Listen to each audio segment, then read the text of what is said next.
Bonjour à toutes, bonjour à tous, comment allez-vous? Aujourd'hui, c'est le 30 octobre, donc c'est le jeudi 30 octobre 2025, et je vous souhaite la bienvenue dans le Français c'est facile avec Adrien. Alors aujourd'hui, on va reprendre les superstitions.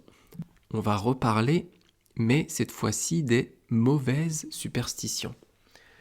Hier et avant-hier, je vous ai raconté une fable de La Fontaine, mais dans les deux podcasts d'avant, donc dimanche et lundi, je vous parlais des bonnes superstitions. Des choses qui amènent de la chance en France. Enfin, où on dit qu'elles amènent de la chance. Moi, je n'y crois pas du tout, mais bon, c'est dans la tradition, c'est dans les us et coutumes, c'est la culture française, et comme ce podcast est fait aussi pour vous apprendre et vous parler de la France, de la culture française, eh bien j'en parle. D'ailleurs, je suis en train de réfléchir à faire une série de podcasts sur l'histoire de France, de parler simplement de l'histoire de la France, comment elle s'est créée, les rois, l'empereur, les guerres, les divisions. Dites-moi si ça vous intéresse dans les commentaires. Laissez-moi un petit message pour me dire « Ah bah oui, ça m'intéresserait » ou « Non, ça ne m'intéresse pas, l'histoire de France ». Comme ça, je verrai un peu si je le fais ou pas. Et donc maintenant, les mauvaises superstitions. Les superstitions qui apportent de la malchance, du malheur. La plus connue, c'est de voir un chat noir qui traverse la rue. Le chat, c'est un animal de compagnie pour l'homme, et il faut là qu'il soit noir. Pourquoi un chat noir ? Parce qu'à l'époque, on disait que c'était l'animal des sorcières. Et donc, les sorcières étant des femmes qui jetaient des sorts, qui étaient méchantes, c'est ce qu'on disait, leur animal devait forcément être un signe de malheur. Donc le chat noir était un signe de malchance, de malheur qui arrive dans votre vie. Donc ça, c'est la première superstition, c'est de voir un chat noir. La deuxième, qui est aussi assez connue, c'est de passer sous une échelle. Une échelle, si vous voyez ce que c'est super. Sinon, c'est un outil qu'on utilise pour monter en hauteur. On a deux espèces de bois, de métal qui sont reliés par des petits bouts de métal où on met le pied dessus et donc on peut monter au fur et à mesure l'échelle. Si vous voyez une échelle contre un mur, ça porte malheur de passer en dessous. Donc il faut plutôt contourner l'échelle et ne pas passer en dessous. Pourquoi on dit ça ? Eh bien ici, on a une origine avec la religion chrétienne. Pourquoi le fait de passer sous une échelle porterait malheur ? Parce que l'échelle, c'est ce qu'on a utilisé pour monter Jésus sur la croix. Jésus a été crucifié, Jésus-Christ, et pour le monter sur cette grande croix, on a utilisé une échelle. Donc l'échelle, c'est un symbole de malheur, de trahison, de la mort du Christ. Et donc, de s'approcher de cette échelle, de passer en dessous, c'est un synonyme de malheur, ça porte malheur. Alors pourquoi passer en dessous spécifiquement et pas à côté ? Ça, je ne sais pas. J'ai pas trouvé sur internet. Enfin, j'ai pas vraiment cherché en fait. C'est pas que j'ai pas trouvé, c'est que j'ai pas cherché. Si vous le savez, dites-moi. Ça, c'est la deuxième superstition qui porte malheur. La première, le chat noir. La deuxième, passer sous une échelle. Il y a 3-4 jours, je vous ai parlé donc des superstitions qui portaient bonheur. Et je vous ai parlé d'une superstition où vous marchiez avec votre pied gauche dans une crotte de chien. Ça porte bonheur. Et du pied droit, ça porte malheur. Donc la troisième superstition dont on va parler aujourd'hui, c'est de marcher dans une crotte, dans un caca, du pied droit. Alors pourquoi ça porte malheur du pied droit et pas du pied gauche ? En général, les humains sont droitiers. Ça veut dire qu'on utilise notre main droite pour écrire et par exemple notre pied droit pour jouer au foot, pour taper dans la balle, pour faire quelque chose où on a besoin de se concentrer. La majorité sont droitiers. Moi, j'écris de la main droite et je tape dans le ballon du pied droit. Donc je suis droitier du pied et de la main. Il y a des personnes qui sont gauchères, qui écrivent de la main gauche, mais c'est minime. C'est une petite partie de la population. Donc en général, on dit que le pied droit, c'est le bon pied. Le pied qui porte chance, le pied dont on se sert le plus souvent. Je suis plus musclé de ma jambe droite que de ma jambe gauche parce que je m'en sers plus souvent. Quand je fais du sport, quand je fais différentes choses. Et donc de salir ce pied dont on se sert beaucoup, ce pied qui est pour nous plus important que l'autre, eh bien de le salir, de marcher dans une crotte avec ce pied, ça porterait malheur. Bon, c'est un peu bizarre toutes ces superstitions. C'est un peu, j'ai envie de dire, dépassé. Je sais pas combien il y a de personnes qui croient à ça.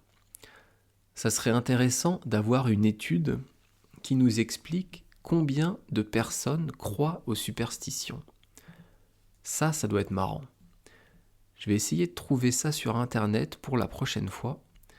Ça serait intéressant de voir ça. On continuera demain sur les superstitions qui portent malheur. On finira d'ailleurs sur les superstitions demain. Mais tout de suite, on parle de l'expression du jour « En avril, ne te découvre pas d'un fil ». Alors là, j'ai besoin de vous expliquer un peu comment j'organise mon podcast pour que vous sachiez pourquoi je fais cette expression aujourd'hui. En fait, des expressions françaises, il y en a des milliers. J'en ai à peu près listé 1900 sur mon téléphone. Et au fur et à mesure que j'en entends à la télé, dans des conversations, à la radio, partout, dès que j'entends une nouvelle expression, je la note dans mon téléphone. Et je les note toutes à la suite. Et donc, quand j'ai pensé à « En avril, ne te découvre pas d'un fil », l'expression d'aujourd'hui, ça devait être peut-être au mois de juin ou au mois de juillet. Et donc, je l'ai noté à la suite des autres. Et là, je me retrouve aujourd'hui, en octobre, avec une expression du mois d'avril. J'aurais pu la garder pour avril, mais j'ai pas envie de calculer dans combien de jours ça sera pour la déplacer dans ma liste. Donc on l'a fait aujourd'hui, et pas un autre jour. C'est pour ça qu'on fait cette expression de printemps en octobre et pas en avril. Désolé, c'est pas très logique, mais c'est comme ça. D'ailleurs, demain, on verra l'expression qui est la sœur de celle-ci, qui est « en mai, fais ce qu'il te plaît ». Mais aujourd'hui, c'est le mois d'avril. En avril, ne te découvre pas d'un fil. Donc, en avril, ça veut dire pendant le mois d'avril, pendant le 4e mois de l'année. Janvier 1er, février 2e, mars 3e, avril 4e. Ne te découvre pas d'un fil. Donc ne pas, c'est la négation. Donc ici, c'est le verbe se découvrir qui est avec la marque de la négation. Et se découvrir, ça veut dire enlever des vêtements. Quand on dit je vais me couvrir, Ça veut dire je vais mettre un pull, je vais mettre un blouson, je vais mettre un vêtement en plus, je vais me couvrir. Et donc, le contraire de se couvrir, c'est se découvrir. Et donc ici, dans l'expression, ça veut dire enlever un vêtement. Donc comme on a la marque de la négation, c'est ne te découvre pas d'un fil. Donc n'enlève pas de vêtements. Pourquoi vêtements ? Parce que le fil, à la fin, c'est quoi ? Eh bien le fil, c'est ce qui sert à faire les vêtements. Ça peut être de la laine, du coton, de la soie, du nylon. Il y a plein de matières qui peuvent faire des fils, et grâce à ces fils, on fabrique des vêtements.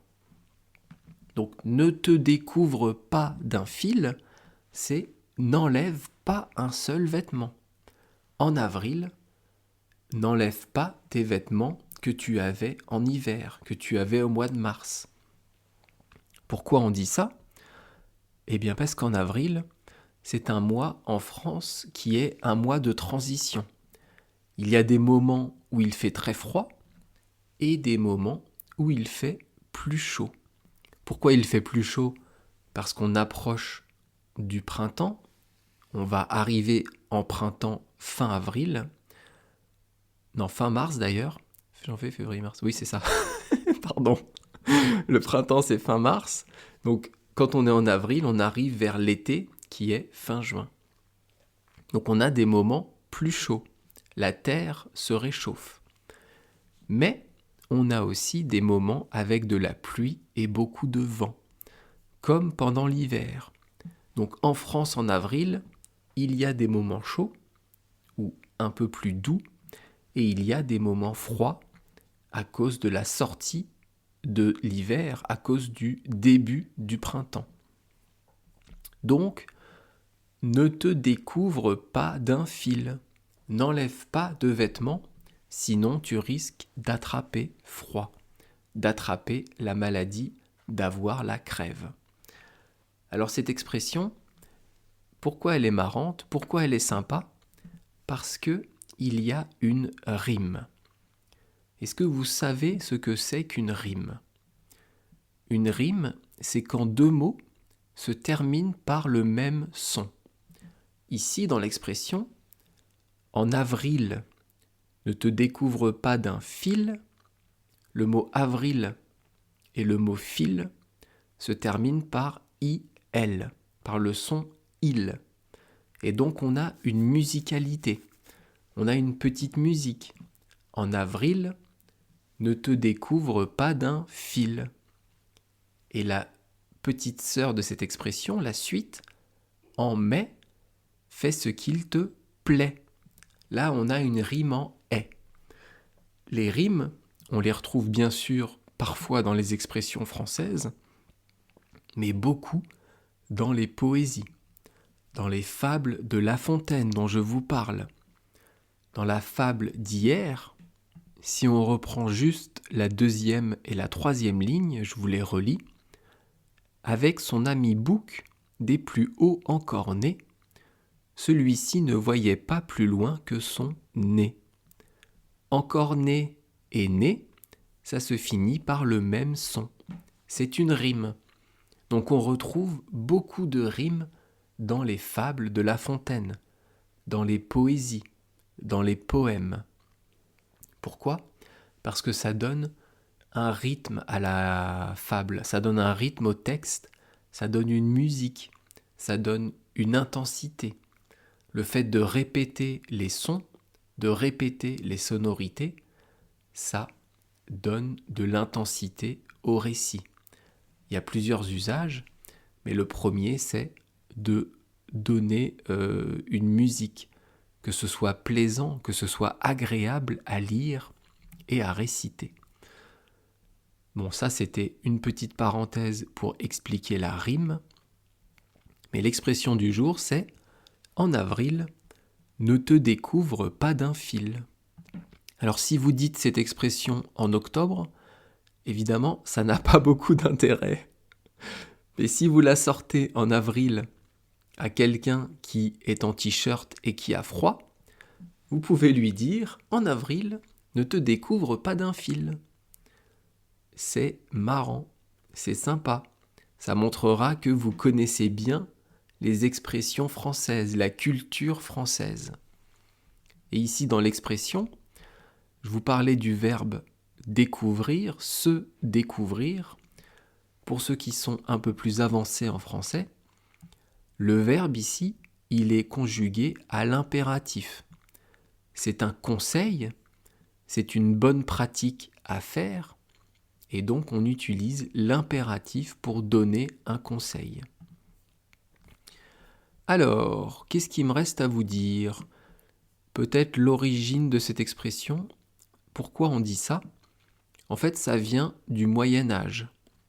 Le Moyen-Âge, c'est entre le, je crois, 13e et 16e siècle en France, ou 15e siècle. À l'époque, il y avait beaucoup de croyances, beaucoup de dictons qui étaient basés sur la météo. Ici, dans l'expression « en avril, ne te découvre pas d'un fil », eh bien, on a une expression qui a un rapport avec la météo. En mai, fais ce qu'il te plaît, c'est pareil, rapport avec la météo. Et comme les paysans s'occupaient de la terre, s'occupaient de faire pousser des légumes, de cultiver des fruits, eh bien, ils étaient très attentifs à la météo, et donc ils ont créé des dictons pour cela. En anglais, on dit « Cast not a cloud till May is out ». Sorry for my English pronunciation, for my French accent. I'm trying to erase it, but it's a little difficult because I can speak also like that, like a real French. Ah là là là là là là là.